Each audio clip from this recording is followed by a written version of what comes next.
Economista Marco Flores, analista económico, miembro del Foro de Economía. Economista Flores, quisiéramos hablar sobre cómo han marchado las mesas en esta semana, que están causando efectos diferentes, entre algunas cosas, como acabamos de informar, esta declaratoria de emergencia del sistema de salud, que era uno de los gravísimos problemas. Además hay reclamos entre ese decálogo de puntos de la CONAIE, de que debía ponerse orden en el Instituto Ecuatoriano de Seguridad Social. Se están dando, por lo menos a nivel político, algunos pasos que esperemos se hagan visibles en la práctica próximamente.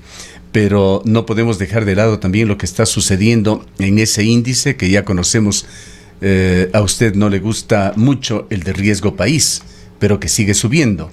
1.600 puntos es la cifra con la que cierra el riesgo país en esta semana. Efectos prácticos, como usted lo ha explicado y en otras ocasiones, una incidencia en el costo del dinero que eventualmente pueda requerir Ecuador como créditos a los organismos internacionales. Le dejamos a usted en este escenario y con su comentario sobre lo que estamos viviendo.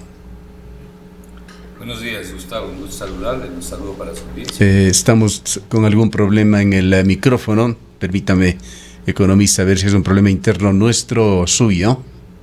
A ver si intentamos nuevamente. Le escuchamos. Sí, le decía, buenos días, Gustavo. Un saludo cordial bien para usted y para toda la gente que sigue el programa.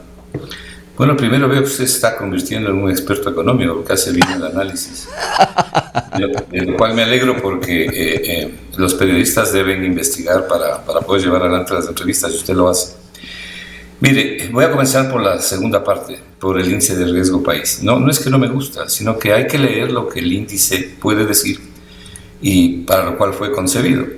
El índice de riesgo país se conoce de riesgo país en varios países de Latinoamérica, pero en realidad se llama EMBI, E-M-B labial I, que quiere decir Emerging Market Bond Index, que lo único que le mide es la capacidad de pago de los bonos que emiten los gobiernos, los bonos soberanos, como los que ha emitido Ecuador por 17.500 millones de dólares, que están en manos de tenedores privados. Por eso es Bond Index. Al final del día, lo que dice este índice es qué están pensando los acreedores respecto de las posibilidades de cobrar o no cobrar. Si el índice sube, entonces los acreedores están pensando, porque es una encuesta el índice, ¿no? Es una encuesta y además tiene algunas variables. Si el índice sube, los acreedores piensan que va a ser más difícil cobrar el capital y los intereses. Si el índice baja, lo contrario. Como usted bien ha dicho, al Ecuador ya no le debe preocupar tanto este índice. No es que no importe, pero no le debe preocupar tanto porque luego de 800 puntos, y ahora está en 1.600, 800 puntos básicos equivale, 100 puntos básicos es un punto porcentual de la tasa de interés.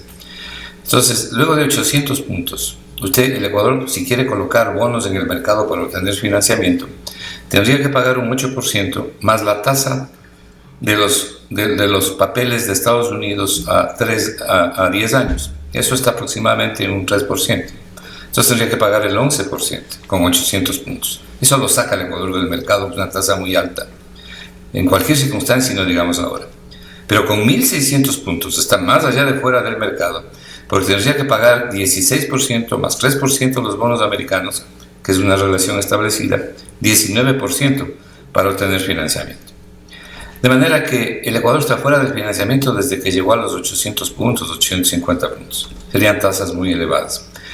El índice de riesgo país no le dice nada sobre la economía, porque no tiene variables que analicen la economía, es exclusivamente capacidad de pago.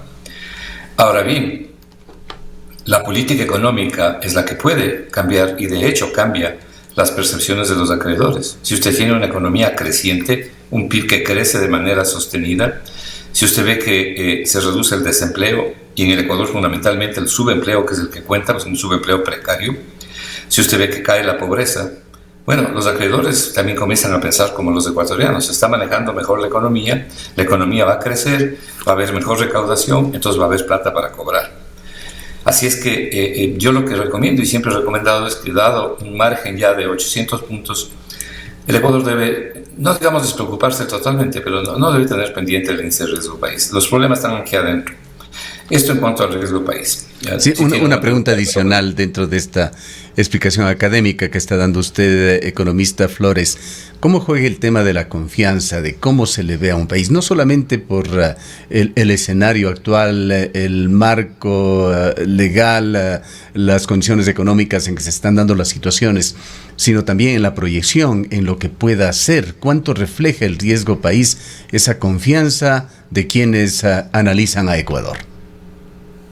Depende de quién analice. Si analiza usted, que es ecuatoriano, seguramente usted va a pensar en cuáles son las posibilidades de mejorar las condiciones de vida de la gente. ¿Cuáles son esos indicadores a los que me refería? El ingreso de las personas, el ingreso de las familias, el desempleo, el subempleo, el crecimiento económico. Pero si analizan los acreedores, a ellos les importa un pepino lo que pasa aquí. Lo que les interesa es cobrar. Entonces las percepciones son diferentes. Y claro, ellos han invertido para cobrar, pues no para perder. Y el Ecuador tiene la obligación de pagar las deudas, pero hay necesidad de priorizar en determinado momento lo que el Ecuador debe hacer con su economía. Lo que ha pasado aquí para la subida dramática del índice de riesgo país, al doble prácticamente, porque durante todo este año se ha estado manejando alrededor de 700, 800 puntos, y de pronto ha subido a 1.600 puntos. Es una subida especulativa. Al principio se debió a una temporal caída del precio del petróleo en el mercado internacional, estaba a 106, hoy anda como en 96, 97. Pero luego se producen dos hechos adicionales. El uno es el cambio de ministro. El señor Cueva llegaba a una política económica completamente pro Fondo Monetario.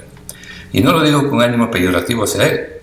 Él, desde el punto de vista académico, es un convencido del neoliberalismo. Por lo menos aplica el neoliberalismo. Y esto lo hizo durante todo un año y ya ve las condiciones en las que ha puesto las familias ecuatorianas. Y no solamente en el Ecuador. Usted mire las protestas que se están dando en Argentina, que se están dando en Panamá, y que se están dando en Europa. Esta política económica lo que hace es reaccionar a la gente porque aumenta la pobreza, aumenta el desempleo, aumenta la inflación. Argentina tiene 45% de niños bajo pobreza y 45% de pobres en general, muchos de ellos viviendo bajo los puentes. Es cuestión de ver las informaciones de las ollas familiares que hacen en las ciudades para dar de comer a la gente que se muere de hambre. ¿Por qué? Porque hacen unos pagos tan dramáticos al Fondo Monetario Internacional. Con el nuevo acuerdo que firmó Fernández, que es realmente un desastre, nosotros siempre dijimos que ese acuerdo no se puede cumplir. Bueno, lo mismo ha pasado acá. Entonces, las percepciones son muy distintas, ¿no? Ahora, le decía, el señor Cueva era para los acreedores internacionales como tener ministro propio, porque él cuidaba exactamente lo que les gusta al Fondo Monetario, lo que le gusta a los acreedores internacionales, es decir, la sacrosanta reserva internacional, que no falte plata para cobrar. Y no va a faltar plata para cobrar, pero hay que priorizar. Pero yo creo, además, que sería injusto echarle toda la culpa al señor Cueva. Yo creo que le gusta también al gobierno. Yo creo que le gusta al presidente de la República esa política, porque caso contrario él no la debía haber permitido. Él no debía haber permitido que se lleve adelante la destrucción de la inversión social pública, que ya en alguna vez le di las cifras, y las puedo repetir si quiere, de cómo se ha destruido la inversión social pública, razón por la cual los hospitales, las escuelas y la penuria, todas las penurias que hay en el Ecuador, las vemos todos los días. Ahora, sobre la segunda parte, bueno, digo, el primer punto es la desaparición del señor Cueva del Ministerio de Finanzas, que eleva el riesgo país, por las razones explicadas. La segunda es porque luego del paro, de las protestas sociales, el gobierno toma una resolución que a mi juicio es correcta, que va en la línea correcta. Yo no creo que el presidente Lasso vaya a transformar nada de la política económica en el Ecuador, pero sí creo que puede introducir determinadas medidas económicas de ayuda a la gente y de ayuda a él mismo para que reconstruya su base social. Y una de esas medidas es haber decidido cambiar al ministro de Finanzas. Entonces aparece el señor Arosemena. El señor Arosemena ha dicho, por lo menos en el discurso, que va a seguir una política económica que privilegie el crecimiento económico, que privilegie la ayuda a las familias, que privilegie la inversión y que paralelamente cuide la responsabilidad fiscal, que es lo que ha dicho el Foro de Economía desde el día 1 del señor Moreno, no solamente del señor Lasso, que es lo que se debe hacer. Y el presidente de la República ha respaldado esa declaración. Lo que hay que ver ahora es que el ministro de Finanzas pase de las palabras a las acciones, porque, como creo que todos sabemos, las personas son mucho más lo que hacen que lo que dicen. Entonces, ahora nos toca ver que realmente se convierten en realidad las ofertas que ha realizado el ministro de Finanzas, y esperemos que así sea para poderlo apoyar. Esas tesis que él ha planteado nosotros las apoyamos. Ahora, el que se haya declarado emergencia al sector de la salud nos parece una buena decisión. En tanto esa buena decisión, o más bien dicho, esa decisión se transforme en resultados concretos, con transparencia y con agilidad y con eficacia, que es lo que mucha falta le hace al país, eficacia. Mire, son varios meses ya que el gobierno ofreció, y concretamente el vicepresidente de la República dio una explicación más amplia, y dijo que los afiliados al seguro iban a poder ir a las boticas, a las farmacias, con la receta del seguro, para que las farmacias les den las medicinas. Eso sería excelente, pero hasta el día de hoy no pasa nada. Entonces seguimos demorando y demorando las cosas. Comprendemos que no debe ser un asunto tan sencillo, pero tampoco es imposible, porque así funcionan los seguros privados, ¿no? Los programas de cobertura médica de los seguros privados funcionan así. Usted va con la receta a la farmacia, da su número de cédula, le dicen, usted está afiliado a tal programa de cobertura médica, y le cobran lo proporcional. En el caso del seguro no tienen que cobrar nada, pero no se ha hecho nada todavía. Así que ojalá esto sirva para que se lleve adelante eso y bastantes otras cosas más que hay que hacer. Yeah. Economista Flores, adicionalmente le pregunto a usted, otro factor que podría estar incidiendo no es la incertidumbre sobre los resultados que vayan dándose en las mesas de diálogo, escenario en el cual se discuten también temas con incidencia en la macroeconomía. Coincido plenamente con usted. A mí nunca me han gustado las comisiones. Cuando se nombran comisiones se dice que se nombran para que nada ocurra. No quiero decir con esto que eso es lo que vaya a ocurrir con las llamadas mesas de diálogo. Pero las mesas de diálogo serán diálogos que se van a dar y es impredecible el resultado. Ahí hay ciertos nudos, hay ciertos cuellos de botella que no son tan fáciles de resolver. El tema de los combustibles es uno. Vea, yo creo que desde que tengo uso de razón, vengo oyendo esto de la focalización de los combustibles, que en realidad lo que debería llamarse es una focalización del precio de venta de los combustibles, porque subsidio no hay en el Ecuador. Pero el gobierno tiene derecho de fijar un precio de venta de lo que quiera fijar. La ciudadanía tiene el derecho de decir, no estoy de acuerdo o sí estoy de acuerdo con ese precio de venta. Ese es el caso de los combustibles. Bueno, yo creo que ese es un problema difícil de resolver, pero no es imposible. O por lo menos un problema más largo, un poco más complicado. Esto de la focalización, de la tarjeta, el uno dice una cosa, el otro dice otra cosa, que la tecnología, que por aquí más allá. Pero venimos oyendo esto desde hace tiempo. O sea, ojalá se llegue a algo concreto. Y yo personalmente tengo una idea mucho más sencilla del tema de la focalización del precio de los combustibles y más práctica. Pero yo no estoy en esas mesas, ni deseo estar tampoco. Luego tiene usted, aparte de eso, tiene otros problemas. Por ejemplo, el gobierno aceptó la eliminación de los créditos hasta $30,000 de los deudores de Ban Ecuador, el nuevo Banco de Fomento del Ecuador. Eso está prohibido por la ley. Está prohibido por el Código Orgánico Monetario y Financiero. Y ayer se dijo, dicho sea de paso, que este techo podría subir los $3,000. Sí, no recuerdo exactamente el artículo. Me parece que es el artículo 385 literal 2. Yo escribí esto en un tuit cuando el gobierno dijo eso, y me parece que es el 385 literal 2, pero lo que sí es seguro es que está en el Código Monetario y Financiero, Orgánico Monetario y Financiero, que prohíbe expresamente la condonación de deudas, expresamente. Entonces, si se quiere agilizar esto, ¿qué es lo que hay que hacer? Hay que mandar un proyecto de reforma a la Asamblea Nacional para poder tener derecho legal, o para que legalmente se pueda eliminar estos créditos hasta $3,000 que en su momento dijo el gobierno. El tema con los bancos privados es otra cosa. Nadie puede disponer que los bancos privados perdonen las deudas. O sea, no habría sistema financiero en el mundo que soporte eso. Pero lo que sí puede hacer estas dos juntas monetarias que hay en el Banco Central, la una monetaria y financiera, que debería transformarse en una y buena, en primer lugar, ser algo más proactivas porque no producen casi nada. Mire, yo fui funcionario del Banco Central, fui presidente del Frente Económico y estaba en la Junta Monetaria. En el Banco Central habían técnicos que proponían medidas de política económica, que es lo que debe hacer el Banco Central. Proponer medidas de política económica a la Junta, al presidente de la República y hacer los informes respectivos. Aquí no se hace nada, ni les conocemos a estos señores. Se pasaron 6 meses haciendo un informe para bajar las tasas de interés y mire los resultados. Entonces, ahora el Banco Central está dedicado a hacer estadísticas. Esto no puede ser. Pero le toca al Banco Central, a través de la Junta Financiera seguramente, emitir regulaciones, 1, 2 o las que sean necesarias, para configurar de manera más adecuada la parte normativa para que los bancos puedan actuar. ¿Qué pueden hacer los bancos privados, las cooperativas y las mutualistas, si quieren acogerse a esta posibilidad? Bueno, analizar los casos en que ellos puedan alargar los plazos, entrar en un proceso de reestructuración. Lo que el Estado no puede es obligarles a que les perdonen las deudas a nadie, porque lo peor que le podría pasar al Ecuador es que desestabilice el sistema financiero. Si usted quiere tener tasas de interés bajas, ¿qué es lo que hay que hacer? Bueno, hay formas de afectar las tasas de interés en el mercado privado. Yo le puedo explicar cuál es mi idea sobre eso, pero actualmente lo que el Estado tiene que hacer es producir tasas de interés con dinero público. Usted no puede usar el dinero privado para hacer eso, pero sí el dinero público, porque es el objetivo del Estado. Y entonces asignar los recursos a través de la banca pública y también a través de una línea de redescuentos del Banco Central, donde trabaje con los bancos privados, pero que el fondeo venga de recursos públicos. Entonces usted tiene tasas de interés baja y a plazos adecuados, y no incurre en créditos, perdóneme, yo lo llamo así, este crédito bobo de financiar a 30 años al 1% de interés los programas de ciclo corto. Ese es un crédito bobo.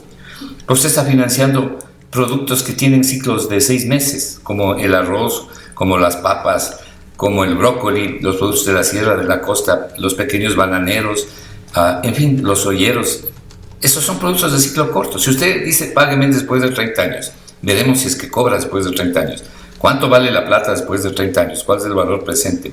Pero no solo eso. Lo peor es que deja de cobrar en un plazo prudencial para usar ese capital y dar nuevos créditos a otros agricultores, a otros productores. ¿Cómo va a dar usted a 30 años plazo a un señor que siembra arroz? Lo que usted tiene que calcular es el tiempo que requiere el productor, el agricultor, por ejemplo, para comprar los insumos, sembrar, cosechar y vender. Y ese tiempo no es 30 años. Ese tiempo son pocos años, digamos, para darle plazo, en cuanto al plazo. Pero él en 6 meses está haciendo eso. Entonces, la primera cuota debe ser 3 meses después de que haya él cobrado por su cosecha. Y lo lógico es ampliar el monto. Pusieron en $5,000. Nuestro cálculo siempre fue, desde hace rato, hemos dicho esto en el Foro de Economía, elevar el monto a $20,000. Porque no quiere decir que todo el mundo reciba $20,000, sino hasta $20,000. Y eso es lo que nos parece que se debe hacer. Economista Flores, para hablar de un tema de gran actualidad que el día de ayer fue debatido en medios de comunicación, redes sociales, tras el anuncio del presidente Guillermo Lasso de la delegación de normas de ingreso a las universidades para que la apliquen las propias universidades. Como antecedente hemos tenido todo este debate sobre la focalización del subsidio de los combustibles. Creo que unánimemente los profesionales de su rama han coincidido en que solamente un 30% de ese enorme subsidio de más de $3,000 millones a los combustibles en Ecuador favorecen realmente a los sectores más vulnerables, y de allí la necesidad de la focalización. Trayendo esto al tema de las universidades, esta delegación que se hace de las normas de ingreso a las universidades, que significa también un retorno parcial, pero un retorno puntual a normas de autonomía que reclamaban las universidades, trae nuevamente este tema al debate, y por allí está el de la sustentabilidad de las universidades. Recordemos que el gobierno de Rafael Correa y la nueva Constitución garantizan la educación superior gratuita en el Ecuador, tema que ha sido parcialmente observado en esta época, pues todos los posgrados son pagados en las universidades y muy bien pagados. Pero en todo caso, lo que quisiera preguntarle es, ¿deberían las universidades también reflexionar sobre su sustentabilidad, sobre generar condiciones para brindar educación de calidad? Y podría llevar esto también a un análisis de otra focalización, una focalización del subsidio a la educación superior. No creo que todos los ecuatorianos requieran de ese subsidio total de la educación superior, pero ¿cuál sería su punto de vista sobre esto? Coincido con lo que usted ha dicho. déjeme explicar mi punto de vista. Y le voy a poner un ejemplo, mi propio caso. Yo, para obtener mi título de tercer nivel como economista, di examen de ingreso. Y para obtener el título de cuarto nivel en el exterior, también di examen de ingreso. Si usted me pregunta a mí, ¿usted cree que aquí en el Ecuador debe darse examen de ingreso para ingresar a la universidad? Mi respuesta es no. No debe haber examen de ingreso. Esa es una conquista que lo que está reflejando es, en primer lugar, la gran diferencia del nivel de educación, que no es nada bueno en el Ecuador, ¿no? Por lo menos en ciertos centros, la gran diferencia de educación de los colegios. ¿Qué culpa tiene un estudiante que por razones de la vida tiene que estudiar en Machachi, el colegio, o tiene que estudiar en una provincia apartada, con profesores unidocentes, con baja calidad de enseñanzas, frente a un estudiante y partiendo posiblemente de una educación de primer nivel, con estos profesores que tenían que enseñar a 5 y a 6 grados, estas escuelas unidocentes? Así es. Compare usted, para ser más prácticos, compare usted el conocimiento y la formación de un bachiller ecuatoriano y de un bachiller francés o de un bachiller japonés. Entonces, ¿qué culpa tienen estos chicos que no han tenido acceso a una buena educación? Después de ir a la universidad y no pasar el examen de ingreso, decir, usted queda fuera de esto. Me parece absolutamente injusto. Ahora, aquí llega la segunda parte que usted mencionaba. La universidad también tiene que hacer un gran esfuerzo. Y tiene que hacer un gran esfuerzo determinando, estableciendo cursos de nivelación, buenos cursos de nivelación, y hacer exámenes de ingreso racionales, exámenes de ingreso racionales, como hacen los países del primer mundo. Hay toda una amplia experiencia en el mundo sobre esto, los programas SAD, los programas de matemáticas, en fin. No hay que inventar nada, ya está inventado. Entonces las universidades deben hacer eso, pero deben preparar a los estudiantes, para que los estudiantes estudien lo que quieran estudiar, de pronto orientarles ahí y entonces nivelarles, pero no decirles de entrada váyanse afuera. Lo tercero, la universidad pública tiene que ser gratuita. Ese es un derecho constitucional, tiene que ser gratuita. Y el Estado tiene que proveer los fondos con prioridad, cosa que no ha hecho porque ha golpeado a la universidad, ha golpeado al sector de la educación, justamente por destruir la inversión social pública. Ahora, lo que tiene necesidad la universidad es de gastar esos recursos con eficiencia, con transparencia. Y los profesores tienen que ser profesores de muy buena calificación. Yo conozco gente que está en las universidades, incluso con estos títulos de cuarto nivel, estas maestrías que han aparecido a millares surgir. ¿No? Aquí todo el mundo es magíster, ¿no? Todo el mundo es magíster. Pero vaya a ver la calidad de la enseñanza. Entonces hay que ser exigentes en esto. Yo conozco a algunos profesionales de tercer nivel que a duras penas podrían manejar un taxi, de cuarto nivel también. Entonces, los estudiantes tienen derecho a tener buenos profesores, con capacitación. Esta es la era del conocimiento, Gustavo. Los nuevos líderes del Ecuador, que están regados en el país y que hay que convocarlos, tienen que ser líderes con conocimiento, con ilustración, para poder dirigir el país. Aquí no se puede seguir improvisando, no se puede llegar a formular políticas económicas y que el presidente no sepa de qué le está hablando usted. Ya hemos pasado por eso. Mire la secuela del presidente que hemos tenido, obviamente salvando a los que entienden muy bien la problemática. No se trata de que el presidente sea un todólogo y sepa de arquitectura, de medicina, de salud, de educación, de economía, no. Pero debe tener una profunda formación, un profundo conocimiento, y debe tener una formación adecuada, si no, ni se meta a esto, dedíquese a otra cosa. Entonces, los ecuatorianos tienen derecho a exigir eso. Y todos tenemos que colaborar, comenzando también con las universidades. Si nosotros no damos, vea, la mejor manera de que la gente salga de la pobreza es con educación. Porque está probado por la teoría económica y probada por lo que nosotros llamamos la evidencia empírica, que es la práctica. Está probado a nivel mundial que la gente que tiene educación se puede defender mejor en la vida y evidentemente puede tener un salario, un ingreso mucho mayor. Sin duda alguna, no hay dónde perderse aquí.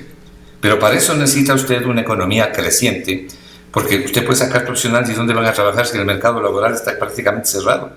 La movilidad del factor trabajo en el Ecuador es cero prácticamente. Eso quiere decir que si alguien pierde el trabajo, es muy difícil que lo vuelva a encontrar, no hay movilidad. Y aquí una persona de 40 años, de 45 años, ¿cuál es la edad promedio de los premios Nobel de Economía? Alrededor de 60, 65 años para arriba, que es donde la gente está produciendo más, que tiene más experiencia, más conocimiento. Usted aquí a los 40, 45 años vaya a ver si consigue un trabajo. Si no hay ni para los jóvenes, peor para los de mayor edad. Entonces necesita de otra parte una economía identificada con las necesidades del país, con buena política económica, porque la buena política económica, ¿no?, la buena economía, como el bien común, comienzan por no mentir y decir la verdad, y hacer buena economía para poder ofrecer posibilidades de progreso, pues. Pero si no tiene posibilidades de progreso, si esta economía está contraída, si la capacidad de demanda de los ecuatorianos es la más baja de la región, según dice el propio Banco Mundial, si el ecuatoriano con su salario es el que menos compra en toda Sudamérica, junto con Bolivia, ¿usted cree que va a haber inversión aquí? Pues los inversionistas invierten cuando hay quien les compre. Cuando las ventas suben, entonces los inversionistas, los empresarios producen más, contratan mano de obra, el SDI recauda más. Cuando hay infraestructura básica, hay buenas carreteras, hay tranquilidad, hay estabilidad jurídica, por lo menos hay institucionalidad, ¿no?, para no hablar del Estado de Derecho. Entonces viene la inversión. Y eso es lo que no ha pasado. Mire lo que acaba de ocurrir el primer trimestre de este año. El ministro de Producción nos ha venido hablando de los 5.000 millones de dólares de inversión que ya viene.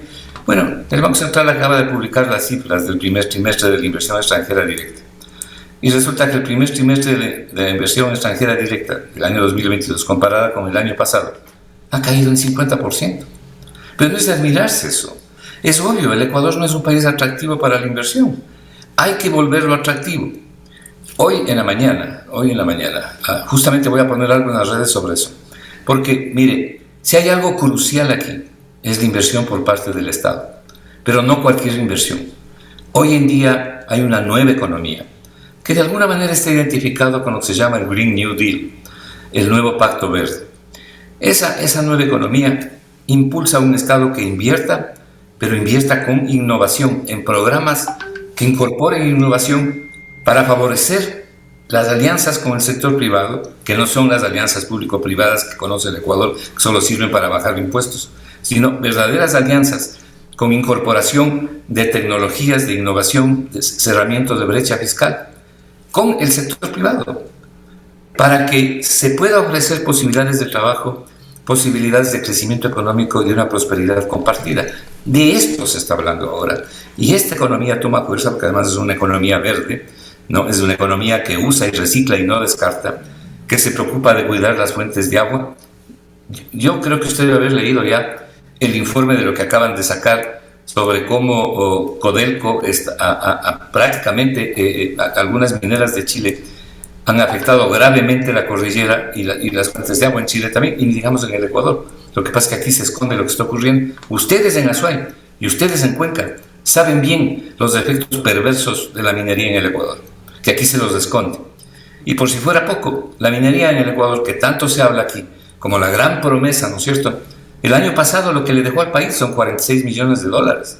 ¿Quién dice eso? El SRI. Sí. ¿Por qué? Porque el Ecuador no tiene participación minera en los contratos de minería, lo que tiene son regalías. Y en este año, que ha batido los récords, tiene 146 millones. Ni siquiera para la remediación ambiental.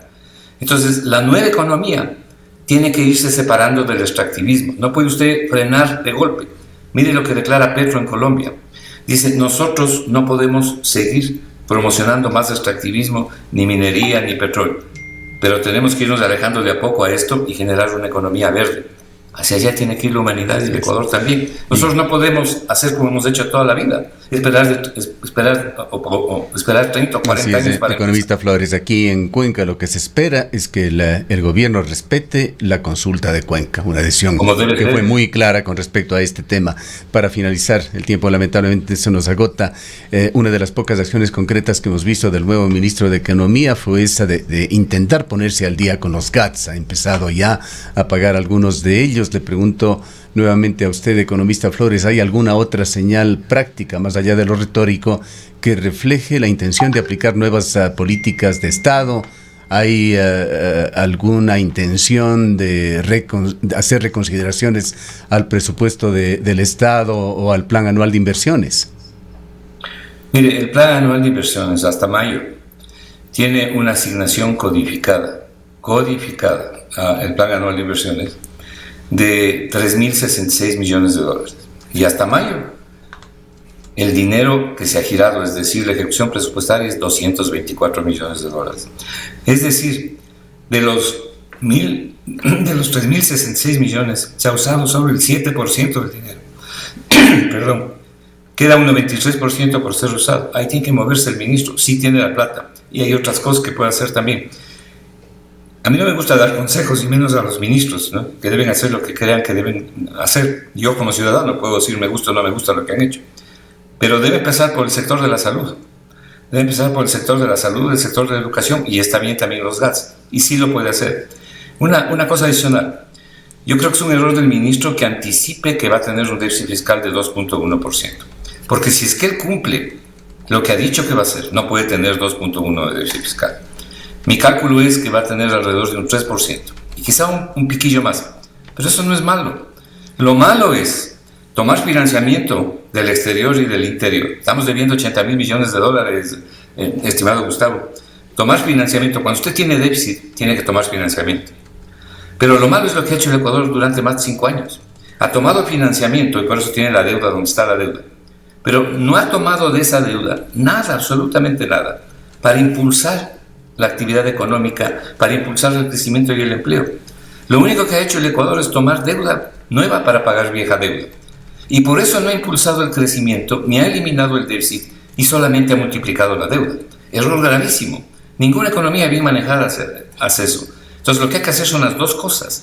La responsabilidad fiscal no está puesta al crecimiento económico. Si no, mire Bolivia. Bolivia tiene una inflación de menos del 1%. Yo explico en las redes sociales de ayer qué es lo que está haciendo Bolivia para esto. Y hay unas entrevistas interesantes.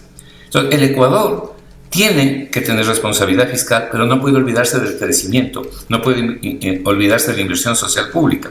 Eso significa que el déficit, en vez de ser puesto número 1, tiene que ocupar otra posición e irlo eliminando de a poco, pero no con deuda, sino con crecimiento económico, pues si no, no salimos del hueco de la deuda.